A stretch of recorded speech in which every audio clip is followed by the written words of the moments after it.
Donc la maison familiale a une capacité, est un lieu, je dirais, de neutralité qui permet aussi, qui n'est pas simplement un lieu d'offre de formation, mais qui est un lieu aussi de débat, et un débat permanent, puisque c'est jamais fini.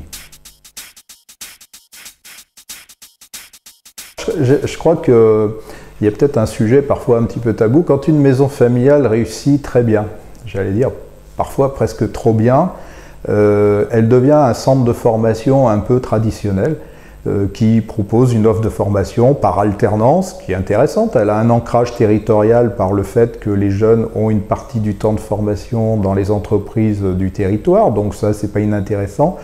Mais quand tout va bien, on peut décrocher de son territoire. Et moi ce que j'ai observé, c'est que les lieux d'innovation, souvent c'était des lieux où on se sentait un peu en fragilité économique. Le modèle économique est quand même pas simple.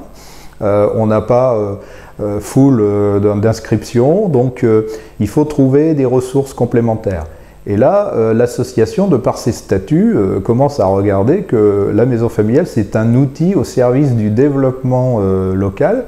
Et là, on découvre les vertus d'aller vers les autres, d'aller vers les élus, d'aller vers l'économie sociale et le développement social du territoire, et la maison familiale devient d'un seul coup un lieu de concertation. Quand une association est en difficulté, elle a deux manières d'agir. Soit les acteurs se mobilisent et se mettent en relation avec ceux qui se posent peut-être les mêmes questions ailleurs. On peut avoir une autre approche, et malheureusement c'est une approche qui me paraît un peu dangereuse pour l'avenir de cette association, c'est le repli. Le repli parce qu'on a un petit peu honte de ce qui se passe. Moi je connais des responsables de maisons familiales qui se sont recroquevillés. Et je prends sur la région Auvergne, pendant plusieurs années, les finances publiques, il y a eu un choix politique qui fait qu'il n'y avait plus de finances publiques possibles. Il n'y avait plus de possibilité d'ouverture de nouvelles formations, un certain blocage.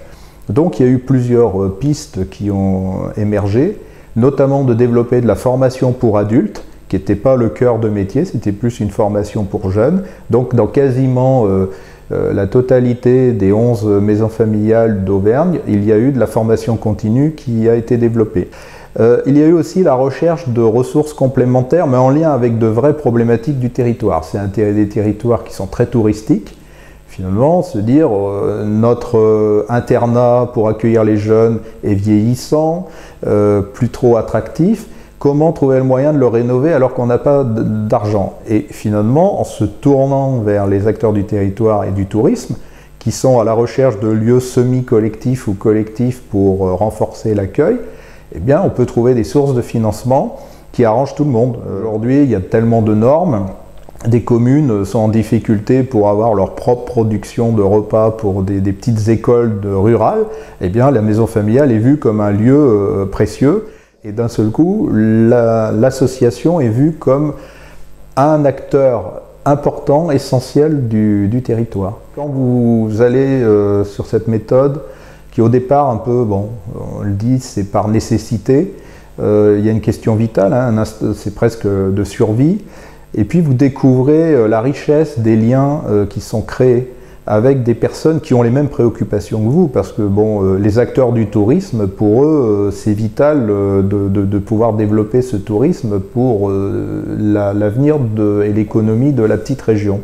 Donc finalement, tout le monde va pouvoir se retrouver sur des projets communs, des projets structurants, avec des entrées complémentaires.